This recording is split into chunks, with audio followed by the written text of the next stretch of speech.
Bom dia. Bom dia, bom dia. Bom dia. A nossa proposta no shiur de Parashá é a gente ler a Parashá. Se não se focar necessariamente em um ponto, a gente dá uma pincelada em cada um dos temas da Parashá. E agora a gente tem uma boa aula, uma boa lição cumprida, porque hoje são duas Parashiot, Behar e Bechukotai, e são especialmente cumpridas.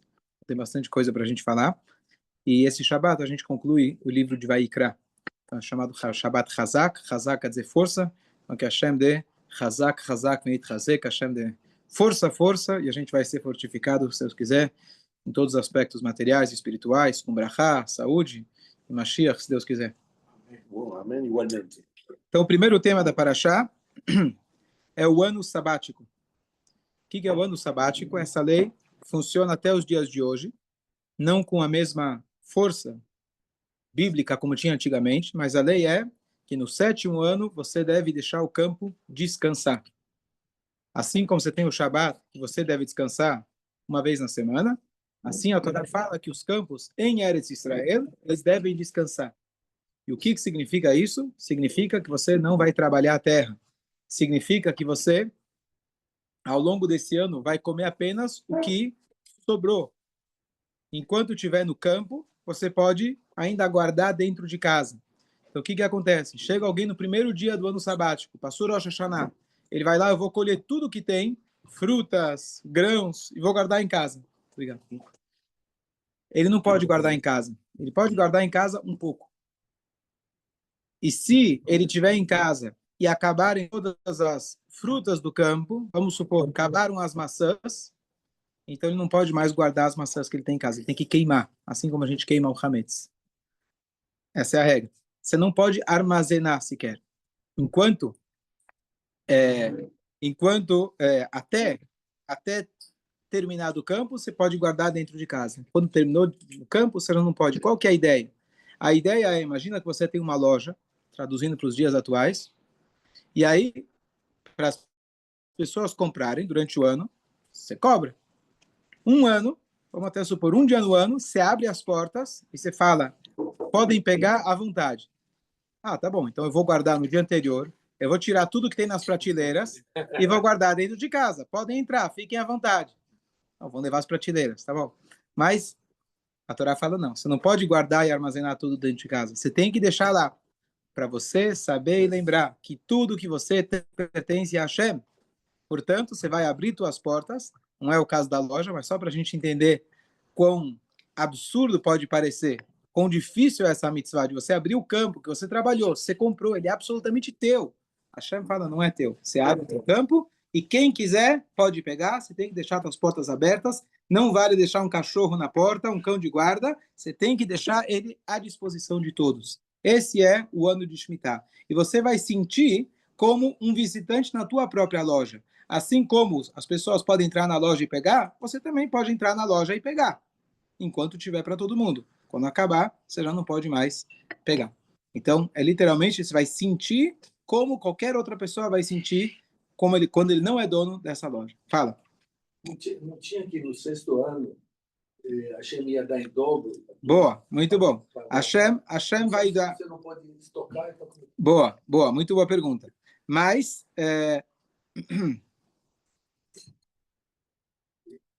boa, eu preciso. Vou pensar e daqui a pouco eu te respondo. Abraão tem resposta? Não.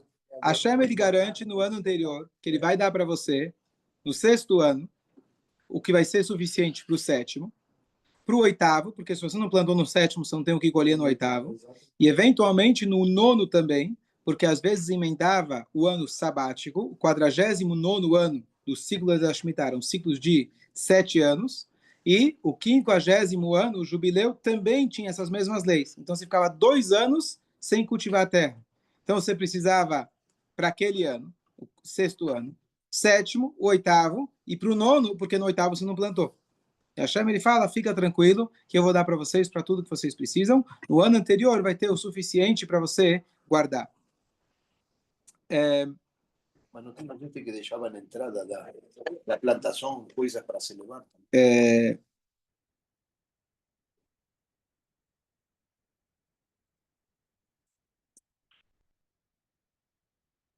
Pergunta boa, eu vou tentar extrair. A pergunta é muito boa. Como que a pessoa pode armazenar? Se eu falei que a própria Torá diz que você não pode guardar em casa quando já não tiver mais no campo. Boa pergunta. Vou ficar devendo para a próxima aula. Vamos continuar. Depois, além disso, tem mais uma lei em relação a Shemitah, que a Torá fala. Ah, boa, tá bom. Boa, obrigado. Então, no sexto ano, ele pode guardar à vontade. O que nasce no sétimo, ele não pode guardar. Boa, boa, bem lembrado. Então, eu posso usar o exemplo da loja. Então, até chegar o ano do jubileu, eu posso guardar mercadoria nos meus armazéns. Mas eu não vou deixar o que acontece. Diferente da loja, o campo ele continua produzindo, mesmo que eu não estou cultivando ele, no sétimo ano vai nascer. Ainda vai continuar nascendo, porque ele continua produzindo por um tempo, mesmo que eu não estou cultivando. Aquela que nasceu, aquela eu não posso mais guardar. E aquilo fica à disposição de todo mundo. No ano anterior, que ainda não chegou a Shemitah, Deus pode dar em triplo, em dobro, o que for, e eu guardo dentro de casa. Obrigado. Escolha.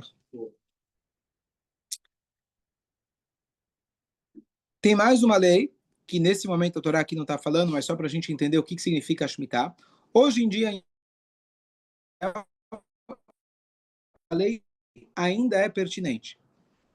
E um ano você não pode cultivar a terra. E essas leis são aplicáveis. A diferença é que não é o mesmo vigor de antigamente. Antes era uma lei bíblica, hoje é uma lei rabínica. As leis são as mesmas, não muda nada na prática. E quem tem um campo, ele tem esse problema. Então, existe algo que desenvolveu ao longo dos anos, estou falando de forma mais recente, que se chama Keren Ashmitah. O que quer dizer Keren Ashmitah? Todos os agricultores que têm seus campos. Imagina você pegar o exemplo da loja, um ano que você não vai abrir a loja. Pelo contrário, você vai abrir a loja e deixar quem quiser pegar à vontade. Como você vai sustentar? E os funcionários ao longo desse ano? Você vai ter que mandar todo mundo embora e recontratar? E como você vai viver esse ano? Então, é complicado, não é uma lei fácil. E a Hashem, ele garante. Então, eu ouvi um relato de duas pessoas que eles estavam indo levantar fundos nos Estados Unidos, já acontece a história, e eles contam que eles realmente são agricultores, eles têm campos no norte de Israel, que além de tudo, agora com a guerra, foi extremamente afetado. Aquela história que caiu em campo aberto é o campo de alguém. Não matou ninguém, Baruch Hashem, não caiu na casa de alguém, mas caiu no campo de alguém. Isso também vai prejudicando. E então eles estavam numa campanha de arrecadação e etc. Então tem algumas coisas que se faz para você poder continuar. E ele contou que entrou o ano de Shemitah e ele falou ele não era uma pessoa praticante até então, mas explicaram para ele a importância da Shemitah até que ele entendeu que realmente eu vou arriscar, eu vou fazer a mitzvah e vou realmente deixar um ano trabalhar o campo. Ele falou foi muito difícil porque realmente é a parnassá dele estava muito apertado. E aí ele falou que chegou um momento que estava muito difícil e de repente ele recebe uma ligação de um investidor de fora de Israel e fala para ele que ele quer comprar, não lembro, uma metade dos campos dele, que para ele era um bom negócio. E ele conseguiu fechar aquele negócio dentro das leis da Shemitah, etc. Isso deu para ele um lucro que ele conseguiu cobrir todas as despesas e etc. Contou uma história recente. Mas ainda assim se faz esse Keren na Shemitah, que é um fundo que você vai ajudando os agricultores e todos aqueles que estão dependendo desse trabalho, para que eles possam ter a sua parnassá, para eles poderem cumprir a Shemitah e não faltar dinheiro para eles poderem cumprirem os seus meses. E aí você tem várias histórias, inclusive recentes, de campos que cumpriram a Shemitah, histórias que teve seca em Israel, mas aqueles foram os únicos campos que conseguiram manter, tem vários relatos a respeito, mas independente dos milagres, a gente vê que a mão de Hashem funciona, mas a gente também tem que fazer a nossa parte e ajudar, tem esse quer na Shemitah, de ajudar para que as pessoas possam cumprir a mitzvah sem ficar aflitos até que o milagre aconteça. Isso é quer na Shemitah. Só em Israel. Só em Israel. O Rafa já estava preocupado com a loja, a fábrica, a produção.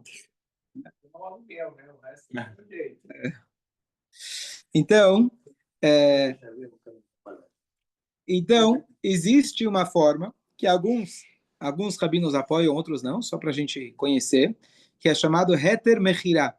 O que quer dizer Heter Mechirá? Parecido com aquilo que a gente faz na véspera do Pesach. Você mantém o Hametz dentro de casa, só que você vende para o Goi. Então, existe um esquema de você fazer isso, vender o teu campo para o árabe. E assim você pode continuar trabalhando. E o campo é do árabe. Só que não é uma coisa tão simples. No Pesach já é complicado. No Shemitah é mais complicado ainda. Em termos técnicos, halachicos, é muito complicado. Então, alguns rabinos aceitam, outros não. Então, quando você vai comprar em Israel, na etiqueta do kasher, você tem lá vários detalhes. E um desses detalhes, eventualmente, as frutas, verduras que você vai comprar, está escrito se é heter mechirá ou não. Ou às vezes é produtos importados. Eu, quando fui morar em Israel, era o ano após Shemitah, que também ainda tinha, você via as consequências da própria Shemitah, além do fato que existe mais uma lei, que as frutas de Shemitah são sagradas. O que quer dizer sagradas? Você pode comer elas, só que você não pode desprezar as cascas. Normalmente você pega a casca, você joga no lixo. Então você tem que desprezar elas com cuidado especial. Então, eu não lembro se você precisa queimar é uma forma, ou você, acho que precisa colocar em plástico duplo, se eu não me engano. Inclusive, isso é importante, se você tem aqui no Brasil frutas de Israel e chegou aqui frutas da Shemitah, então você vai ter esse problema também, além das questões de garantir que a pessoa cumpriu a Shemitah e etc. Além disso, a fruta, mesmo que você foi lá no campo, o campo estava aberto, cumpriu a Shemitah, aquelas frutas você tem que tratar elas de uma maneira diferente, elas não podem ser desprezadas normalmente. Então, essa regra é Israel. Frutos provenientes da terra de Israel. Então, mesmo que eu esteja fora, mas a fruta chegou até mim, eu também tenho que cuidar disso. Mas essa questão da Shemitah da terra, dos 7 anos, é só na terra Só na terra de Israel. Sim, só na terra de Israel. Eu estava pensando, se você vai comprando áreas em datas diferentes, aí eu comprei hoje, então daqui a 7 anos tem que parar. Não, o 7º ano não é particular, é igual ao Shabat. É o ano da Shemitah. Não é 7 anos depois que você comprou. Não. Que aí você podia fazer Não, perfeito, mas está muito claro que não é o 7º ano teu, é um 7º ano fixo. Então você pode ter comprado ele 30 segundos antes de virar o ano, você não sabia da Shemitah. Aí você vai ter que esperar um ano para poder plantar. Uma segunda... Fala. Não, eu ia falar uma referência que eu li, se é de Oraita de Rabanan, não sei exatamente como foi na Lahá, Sim. mas na contagem também, parece que o Yovel, né, o 40º ano, quando é de Rabanan, não entra na contagem. Agora, hoje em dia, não entra na contagem. Ele recomeça a contagem depois da Shemitah, não tem um 50. Tem marloca em relação a isso. Se eu não me engano, tem marloca em relação a isso. Não lembro direito, mas tem marloca. A outra coisa que também é pertinente, isso sim é pertinente fora de Israel, é a questão das dívidas. Se você pegou emprestado logo antes do Rosh Hashanah, do ano de Shemitah, entrou Shemitah, sumiu a dívida. Você não tem mais que devolver. Que é bem parecido, a mesma ideia. É a mesma ideia do campo. Você achou que o campo era teu? Não é teu, o campo é de todo mundo. Poxa, eu vou abrir o meu campo que eu comprei e deixar para todo mundo? Eu vou abrir mão do meu dinheiro e falar que a dívida está quitada? Sim, essa é a lei da Torá. E a Torá também, da mesma maneira que eu falei que a pessoa vai falar, bom, então eu vou tirar todos os itens da prateleira e vou guardar em casa. Do mesmo modo, a pessoa vai falar, bom, vai chegar um ano antes da Shemitah, ou 2 anos antes. Eu não vou colocar nenhum tipo de empréstimo que eu tenho risco que ele vai passar o ano da Shemitah. Pronto, não vou emprestar. Diz a Torá, você está proibido de fazer isso. Você não pode fechar a tua mão, o teu coração, e deixar de emprestar pensando que a Shemitah, ela vai cancelar a dívida. Como você faz? Complicado. A mitzvah é muito complicada. Aqui entra aquilo que eu já usei várias vezes como exemplo de como a Torá, a maneira que a Hashem deu para a gente, a Torá, garantindo que a Torá vai ser eterna. Porque se você deixar a mitzvah do jeito que ela é, no seu modelo original, o que aconteceu foi que ao longo dos anos as pessoas deixaram de cumprir das duas uma.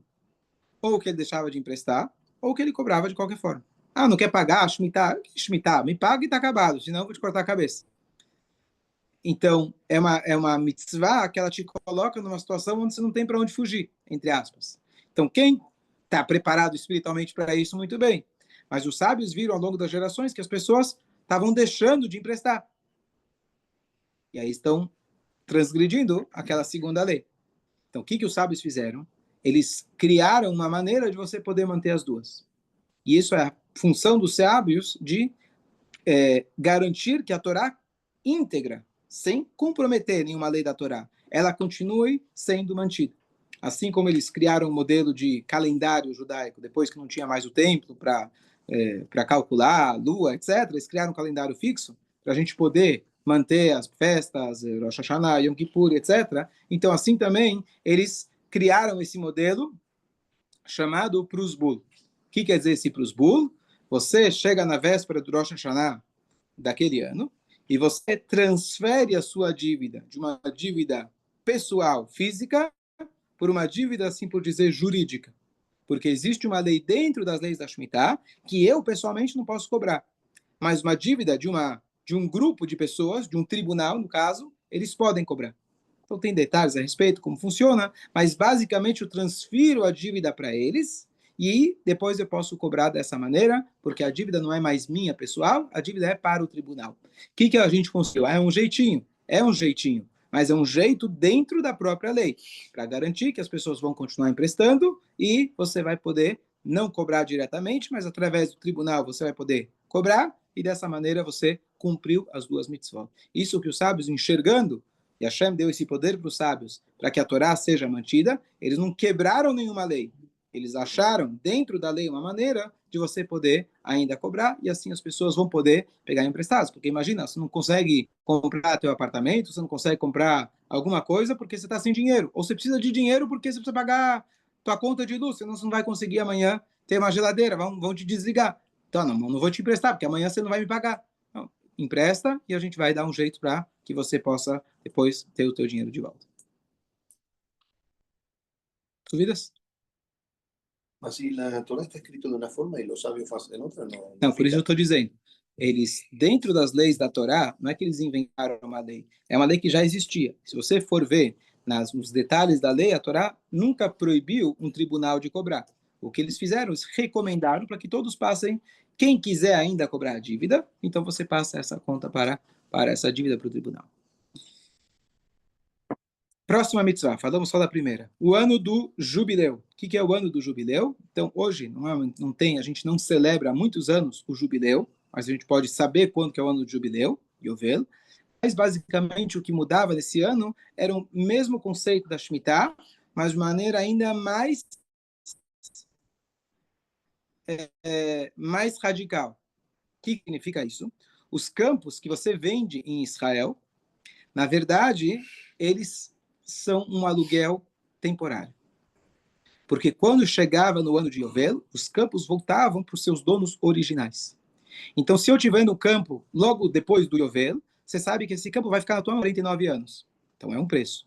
Se você compra ele 5 anos depois do Yovel, o preço já cai. Se você compra ele 1 ano antes do Yovel, o preço é menor ainda. E ao longo dos anos, se o dono original ele chega e fala, eu quero de volta esse campo, você tem que dar para ele aquele campo e ele vai te pagar a diferença do tempo de uso que você já teve. Quando você vai pedir, por exemplo, o teu apartamento para o inquilino, tem lá o contrato de 30 meses, ou pagar multa, etc. Aqui tem uma regra que se você vai lá e pede para ele, me devolve meu apartamento, no caso é o campo, ele vai te devolver o apartamento e você vai ressarcir ele pelo tempo que ele já tinha te pago o aluguel adiantado por esses 49 anos, ele já usou 1 ano, então ele tem que te devolver, você tem que devolver para ele 48, ele usufruiu 1 ano e assim por diante. Essa é a lei em relação ao campo no ano de jubileu. Isso é prático apenas antigamente, isso não é prático nos dias de hoje. E a segunda lei também é que os escravos, eles eram libertados nessa data também. Todos os escravos, têm vários modelos de escravos, tá em outra parashá da Torá que fala os vários modelos de escravo, alguém que roubou virou escravo, alguém que se vendeu como escravo, etc. Então, no ano de Yovel, se tocava o shofar no Yom Kippur, e por isso que a gente toca o shofar no final do Yom Kippur, para lembrar esse toque, que era o toque de liberdade, onde os escravos voltavam para casa, e a gente então, todo ano, quando termina o Yom Kippur, a gente toca o shofar. Esse é o motivo do shofar no final do Yom Kippur. Uma vez a cada 50 anos, eles tocavam no Yom Kippur para despertar, para lembrar que agora é o toque e cada um pode voltar para casa. Dúvidas? Você não tem nenhum escravo em casa, né? Então tá tranquilo. O escravo é você mesmo, já entendi. Tá. Esse aí nem com jubileu você vai conseguir. Esse é vitalício. Ad eternum. Não ia falar nada, tá? Ah, eu vi tua cara, né?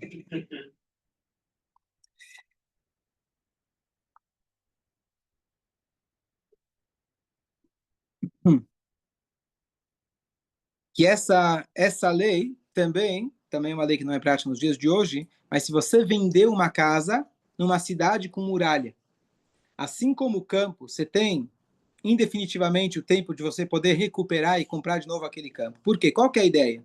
A ideia é que um campo é uma coisa que a pessoa não deve vender. Um campo é uma coisa que você vai garantir a tua parnassá. Você só vai vender se você realmente está muito apertado e você vai acabar vendendo, certo? É um item necessário. Vamos pegar um carro que você usa para o trabalho. Se você vender ele, vai te complicar. Esquece Uber, esquece trem. Mas você precisa, é a única maneira de você chegar no teu trabalho.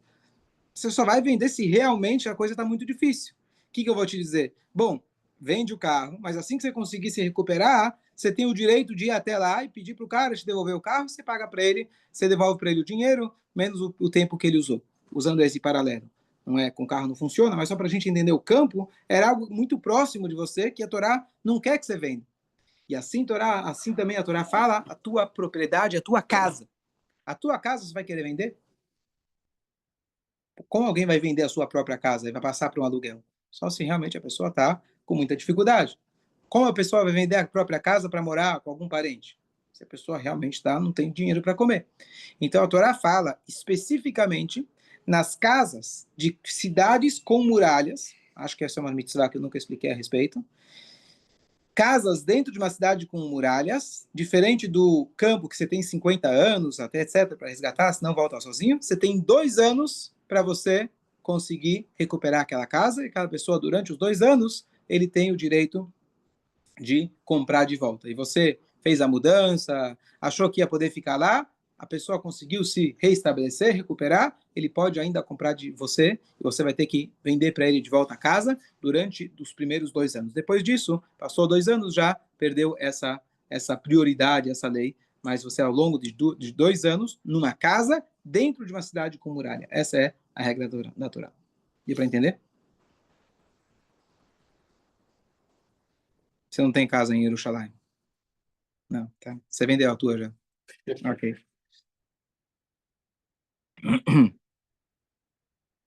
Tem outras regras em relação a isso, vamos passar para mais algumas outras. Tá? Tem bastante coisa na Parashá. A Torá fala sobre as leis dos escravos, já falamos outras vezes em relação a isso. Uma coisa que a Torá deixa claro, de que a pessoa, às vezes pode acontecer, que a pessoa ela se vende como escravo. Como pode acontecer isso? A gente falou que a pessoa precisou vender o campo. Pode ser que a pessoa precisou vender a sua própria casa. E às vezes vai acontecer que a pessoa vendeu tudo isso, ainda assim não tem como sustentar. O que ele vende? Ele mesmo. A ele mesmo. E a pessoa, existia esse modelo de escravo, mas a Torá fala que não é que você vai tratar ele como escravo, no modelo que a gente estudou de história na escola. O modelo de escravo que a Torá permite que a pessoa, um Yehudi, ele se venda, então ele pode vender. O que vai acontecer? Ao invés dele se vender pelo dia de serviço dele, você está oferecendo serviço, ele vai se vender como algo não vitalício, porque no Yovel ele vai voltar para casa, mas até o ano do Yovel. Pode faltar 49, pode faltar 10, pode faltar 2. Ele vende, ou até que algum parente dele tenha dinheiro para comprá-lo de volta, que é uma grande mitzvah, porque se ele teve que se vender é porque realmente ele não tinha nenhuma outra forma de sustentar, mas é um modelo que não era abusivo, pelo contrário, ele se vendia, então ele estava à mercê do seu dono, ele morava lá com ele, tinha que trabalhar, tinha que estar trabalhando duro, mas a Torá coloca várias leis regulando esse tipo de relacionamento. Como você deve tratar ele? Então é proibido você dar para ele trabalho à toa. Então o que quer dizer trabalho à toa? Ele está sem fazer nada, deixa ele moer água. Eu vou falar para ele, fica aqui cortando o campo até eu voltar. Quando você vai voltar? Não sei. Mesmo que você volte em 5 minutos, você deixou ele naquela aflição que ele não sabe se ele vai ter que cortar até daqui 5 minutos ou daqui 5 dias ou um ano. Então você tem que dar para ele um trabalho fixo, um trabalho limitado, e não simplesmente deixar ele trabalhar à toa. Outro exemplo, na época tinha escravos, etc., que eles faziam alguns tipos de trabalhos que eram extremamente humilhantes, que eles estavam lá até o serviço. Então, a Torá regula isso, fala, você não pode tratar ele dessa forma. Além disso, você deve alimentar ele com o mesmo tipo de comida que você alimenta. Você vai hoje num restaurante fino, eu não acredito que os funcionários, eles comem o almoço deles igual ao do restaurante. Lá na cozinha fazem para ele algum arroz, feijão, e é o que eles comem. Na tua casa, você tem esse tipo de escravo, se você dorme num travesseiro de penas de ganso, você tem que comprar 2, um para você e um para ele. Por quê? Aqui no Brasil você tem aquilo que chama quarto de empregado. Normalmente é um quarto minúsculo e, às vezes, com menores condições. Não existe isso. Para o escravo, você tinha que dar para ele as mesmas condições que você mesmo. Por isso, a Torá fala que se você vai comprar um escravo, judeu nesse caso, você está comprando para você um patrão. Porque o que você vai precisar gastar com ele não vai ser pouca coisa. Então você vai comprar, mas saiba que a tua responsabilidade é muito grande. Não só isso, o dia que ele sair, o fundo de garantia, FGTS, etc., a Torá fala que você tem que, aí essa é a origem do fundo de garantia, você tem que dar para ele presentes, e a Torá fala como devem ser esses presentes, e além disso, esqueci o principal, que ao longo desse tempo, não é só que você comprou o escravo, e aí você pagou o dinheiro, ficou para a família, então ele foi vendido por 10 mil, pronto, eles têm 10 mil. Ao longo de todo o tempo que ele está com você, você sustenta a família dele. Então é um modelo, não é agradável para ninguém, mas é um modelo que, em última instância, o Yehudi ele tem como garantia só para nascer para a sua família. Eu vou trabalhar duro, vou estar subjugado ao meu mestre, mas ele vai ter que me tratar bem e eu sei que a minha família está garantida. Então é um modelo muito interessante. Um escravo judeu desse jeito, sendo que você tem que tratar ele da mesma muito boa pergunta. Muito boa pergunta. Então olha só. Outra regra que um escravo dessa maneira, você não podia vender ele na feira como se vendia antigamente o escravo. Você coloca lá quem quer comprar. É uma maneira muito discreta. O que era isso? Na verdade, é uma forma de tzedakah. Você está vendo um Yehudi que, coitado, ele chegou na miséria total. Vendeu o campo, vendeu a casa, não sobrou nada, ele precisa sustentar a família. Então, você pode dar tzedakah, ou você pode falar, não, eu vou ajudá-lo, mas eu também vou ter uma vantagem. Então, se eu quero ter essa comodidade de ter alguém sempre à minha disposição, então, antigamente você tinha essa possibilidade, onde não vou precisar pagar um salário toda hora para ele, eu compro ele, eu tenho ele fixo, eu vou treinar ele para aquilo que eu preciso. Ele vai estar à minha disposição e tem um custo. Se eu quero esse conforto e ainda mais eu quero ajudar aquele Yehudi, eu vou fazer isso. Então, realmente, tem um aspecto de tzedakah aqui. De uma mitzvah. Tem um aspecto de uma mitzvah. Uma mitzvah talvez até mais digna do que tzedakah, porque ele está agora trabalhando de maneira justa. Está ajudando ele, está ajudando a família dele. Está ajudando ele, a família. E você está usufruindo do serviço dele de uma maneira honesta. Então ele está trabalhando, está ganhando por isso, ele não, mas a família, e está tudo certo. E aí tem a mitzvah de outros Yehudim se juntarem. Você ficou sabendo? Fulano lá se vendeu como escravo. Você está sabendo? Você ficou sabendo? Não. Vamos juntar, vamos fazer uma vaquinha, vamos dar um jeito, vamos conseguir um emprego para ele, as pessoas vão se mexer e vão comprar ele de volta. Então é uma mitzvah muito grande. Às vezes pode acontecer que a pessoa até não conseguiu um Yehudi para comprar ele. O que ele fez? Se vendeu para um não-judeu. E a Torá vai trazendo a escala. Por que ele se vendeu para o não-judeu? Porque estava tão difícil a situação, talvez a comunidade como um todo, ninguém estava em condições, era um ano difícil, ele foi lá e se vendeu para o não-judeu. Só que não-judeu... Tá ferrado. Então, esse não-judeu não vai obedecer necessariamente às regras da Torá. Não adianta você chegar a falar para ele, olha, você tem que comprar para ele o travesseiro com pena de ganso. Então ele agora, de tanto desespero, ele precisou se vender até para o não-judeu. Mais ainda que você tem a mitzvah, especialmente os parentes próximos, mas se os parentes próximos não fizerem isso, de ir lá e comprar ele de volta. Mas o interessante é saber que a Torá te dá uma saída, mesmo que é a pior das situações, tem uma saída para você garantir o teu trabalho. Garantir pelo menos que a tua família não passe fome. Não é o ideal e a Torá está deixando isso só em última das últimas. Mas o que é melhor? O cara roubar para comer? O que é melhor? O cara morrer de fome? Então a Torá te deu um modelo que esse é um modelo de escravos previsto na Torá, uma das maneiras, mas, imediatamente, a comunidade tem uma obrigação de ir lá e salvar aquela pessoa. Deu para entender? Se o God não quiser vender. Comprou, mas não quer vender. Tem regras em relação a isso.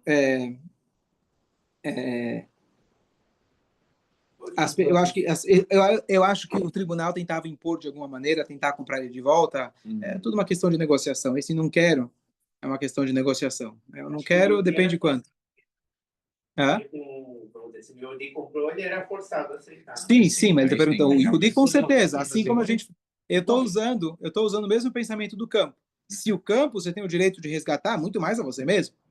Então, é claro que se alguém vier lá e dá para ele o dinheiro, você tem que soltar o cara, liberar o cara e vendê-lo. Então, a pergunta que ele fez em relação ao Goi, mas você deveria pressionado de alguma maneira para que pudesse libertar aquela pessoa, senão ele é um prisioneiro. Junta pra torta e dá uma surra. E E só para lembrar, corrigindo só, que o Yehudi que se vendeu para o não-judeu, na verdade, ele é proibido de fazer isso. Ele fez isso por falta de opção. Ele era proibido de fazer isso. Se ele fez, você tem que ir lá e comprá-lo de volta. Existe até uma situação, pior ainda, que o Yehudi ele vende a si mesmo para a própria idolatria. O que significa se vender para a idolatria? Se vender para a idolatria significa que você agora vai ser o bedel daquela estátua. Então você é o cara que cuida lá das oferendas, você que passa aspirador na estátua, conversa com ela para ela adormecer, acorda, o Baby Reborn que está já é antigo, certo? A idolatria já é antigo.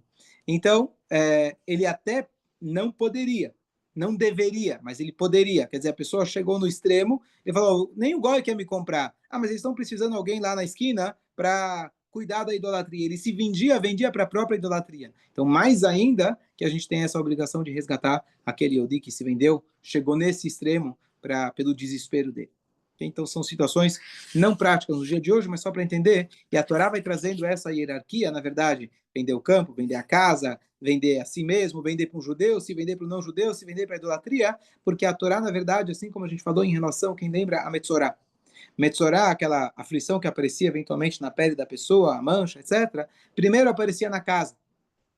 Se a pessoa não se arrependeu, não melhorou seus caminhos, aparecia nas coisas dele, nas roupas dele e depois nele mesmo. Então Hashem está dando chances. Então aquele Yehudi, o fato dele estar nessa situação difícil, Hashem está esperando que de alguma maneira ele refine o seu caráter, refine seu modo de ser, para logo aparecer alguém e ajudá-lo a se recuperar. E se ele acabou não fazendo isso, ele vai acabar sendo vendido como escravo ou vender a si mesmo. Um dos detalhes que está lá, uma das situações é quando a pessoa foi vendida como escravo, por quê? Porque ele roubou e não tinha como pagar, Deus nos livre. Então, nesse caso, ele é até vendido como escravo para poder pagar aquilo que ele roubou. Então, dependendo as atitudes dele vão se degradando e a situação dele vai piorando também, e a Hashem vai te dando os avisos para você se recuperar a tempo e não chegar em nenhuma dessas situações. Esse é um resumo de alguns dos temas trazidos na Parashá.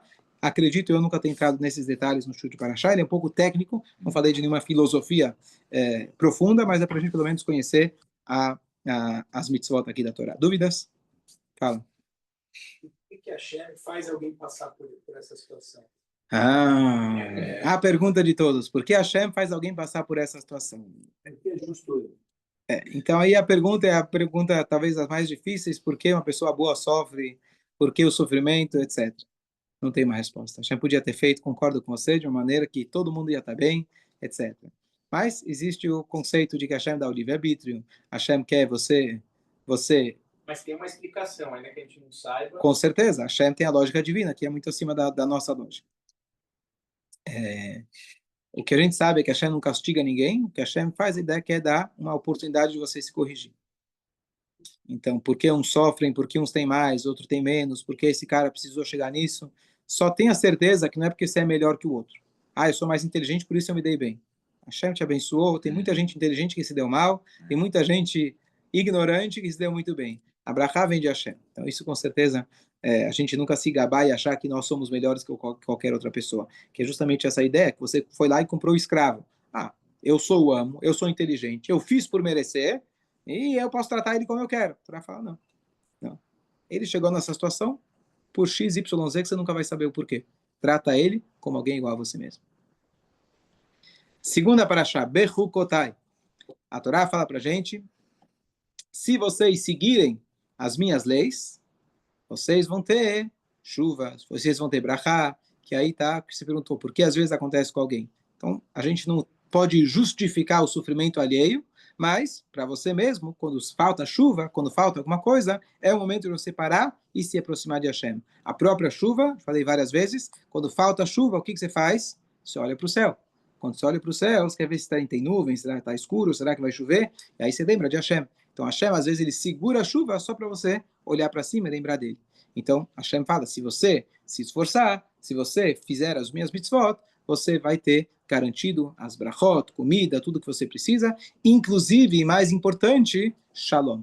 Significa a paz. Como Rashi fala aqui, uma frase muito importante, você pode ter tudo na vida, mas se você não tiver paz, de nada adianta. Por isso, a última dessas brachot é a paz, que além de tudo, todas as brachot físicas, você vai ter a paz, tranquilidade para poder desfrutar desses bens que Hashem está te dando. Um detalhe muito interessante. Quando a Torá fala seguir as minhas leis, o que você vai pensar? O que é seguir as leis de Hashem?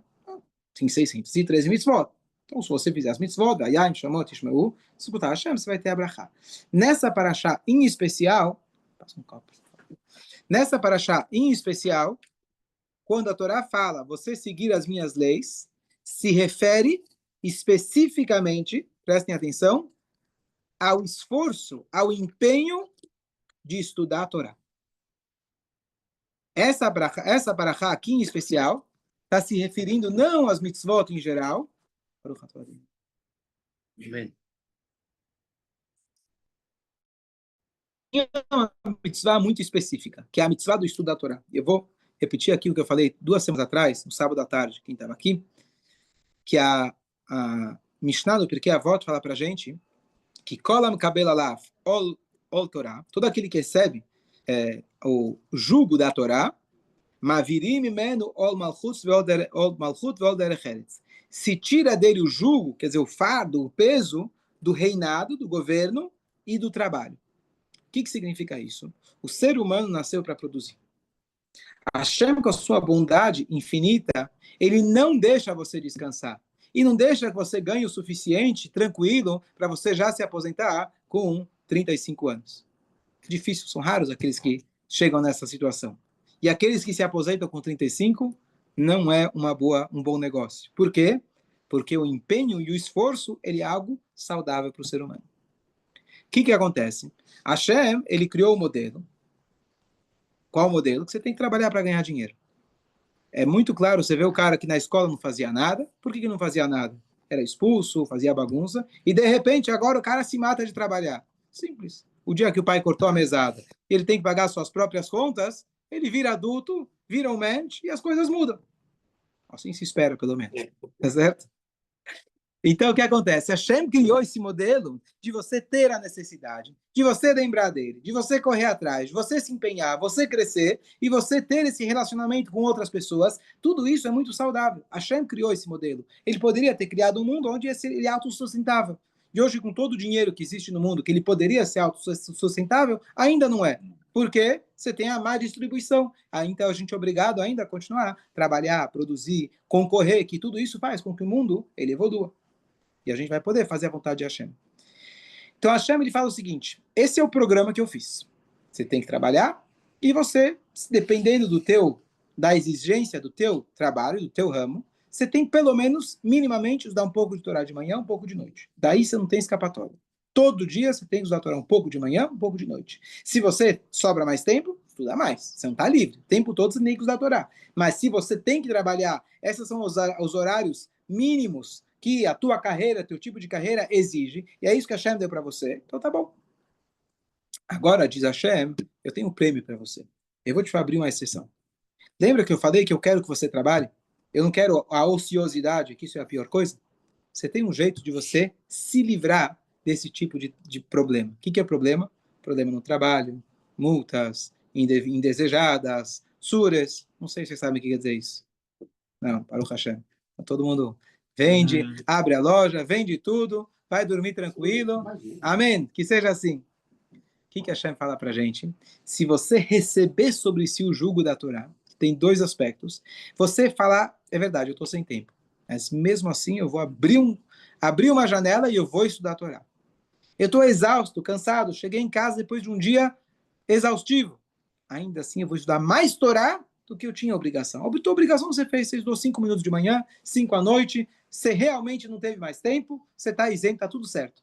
Mas se você quebrar essa dificuldade, superar ela, e mesmo assim você vai suar com a Torá, você vai quebrar a tua cabeça para poder entender a Parashá, para poder entender o trecho do Talmud. Então a Hashem fala, peraí, por que eu preciso dar para ele amanhã um tsuras no trabalho para ele lembrar de mim? Por que amanhã eu preciso fazer que ele se envolva naquele trabalho? Não precisa, ele já fez. Ele fez de uma maneira preventiva, saudável e sagrada. Que a Hashem vai lá e ele te desconta.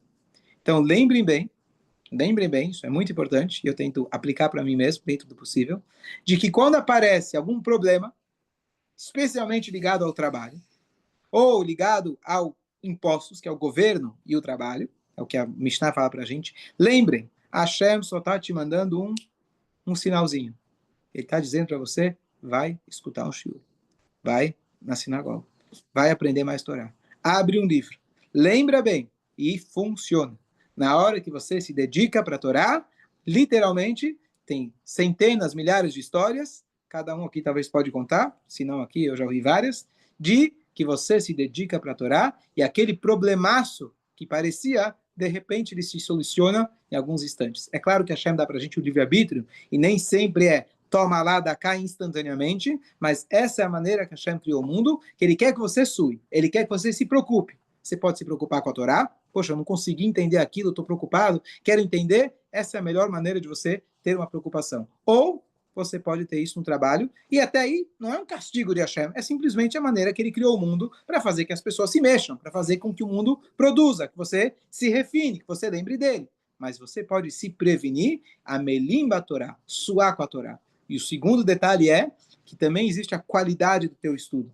Alguém pode dizer, bom, mas eu já faço isso, eu já me mato de estudar mesmo quando eu estou cansado. Tem mais um detalhe que é a maneira que você estuda. Você pode estudar pensando já no benefício, você pode estudar pensando no benefício espiritual e intelectual, ou você pode fazer bechukotai. A palavra chok é aquelas leis que são acima da lógica.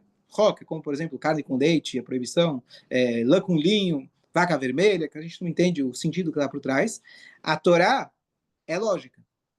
Então, normalmente você estuda porque você quer compreender, entender, preencher a sua mente, preencher a sua lógica. Mas a maneira que a gente deve estudar a Torá é com aquela dedicação e saber que eu estou fazendo isso porque é a sabedoria de Hashem. Então, mesmo que eu não entendi o que eu estudei, ou mesmo que aquilo que eu estudei eu ainda não consegui tirar alguma conclusão prática para o meu dia a dia, são assuntos teóricos aparentemente, mas tudo que é Torá, eu estudo porque essa é a mitzvah que Hashem me deu. Então, seguindo esses dois detalhes, o número 1, se esforçar para estudar mesmo quando é difícil, ou um tema que é difícil, e você estudar, lembrando que essa é a vontade de Hashem, essa é a garantia para a gente se livrar de todos os outros problemas. Hashem promete para a gente chuva, brachot, paz, tranquilidade. Então aqui a gente tem a chave e Hashem deu para a gente um mundo complexo, mas ele entregou para a gente um manual. Nessa paraxá, você tem esse manual. Bechukotai Telefu segue os estatutos de Hashem, mais especificamente o empenho no estudo da Torá, você vai ter uma vida tranquila. Isso é garantido. Próxima vez, se acontecer, se tiver um estresse, lembra disso que eu estou falando, se esforça, hoje não falta maneira de você se conectar, escuta um shiur, se esforça, e por mais que a cabeça está atormentada de muita coisa, quanto mais atormentada ela estiver, mais ainda é teu esforço. Se é maior teu esforço, mais ainda vai ser teu lucro que você vai poder colher depois. Então essa é a mitzvah de Bechukotai, tem muito mais coisa na Parashá, mas vamos concluir por aqui. Tem as klalot na Parashá, que são chamadas maldições, e a gente sabe que por trás das maldições tem muitas brachot escondidas, e a gente espera que Hashem revele para a gente as brachot. Essa Parashá é sempre lida 2 semanas antes de Shavuot, para se preparar para o Shavuot, então você tem também um sinal de alerta que toca, para a gente ler isso, saber, Deus nos livre, que se alguém não escutar Hashem, as consequências negativas, mas a gente pegar o aspecto positivo, a gente se prevenir, estudar a Torá, se conectar com Hashem, isso vai trazer para a gente todas as brachot, e principalmente a paz verdadeira com a vida de Mashiach. Amém. Amém. Olha, você mandou 3 manhãs.